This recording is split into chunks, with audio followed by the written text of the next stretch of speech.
నమస్తే. తిరుపతి దర్శనానికి వెళ్ళానండి. ఈ ధనుర్మాసంలో చాలా ఆనందం అనిపించింది. అంత స్వామి దయ అండి. మనం భక్తిగా కొలుచుకున్నాం కదా, అందుకే స్వామి అనుగ్రహం లభించిందని నేను అనుకుంటున్నాను.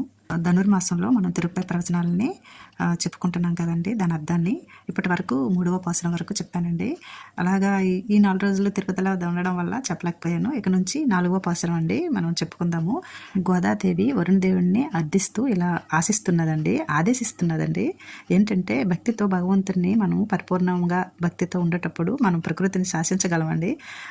ఓ వరుణదేవ, నువ్వు వర్షాన్ని ఇవ్వు, ఎలా కురుస్తావంటేను చక్కగా పంటలు పండేటట్టు కురువు స్వామి, బాగా కురువు స్వామి, అంటే చేయ మొడవకు, అంటే మనం కూడా ఉన్నదానిలో పరులకు ఇవ్వు అన్నట్టుగా చెప్తుందండి అమ్మ.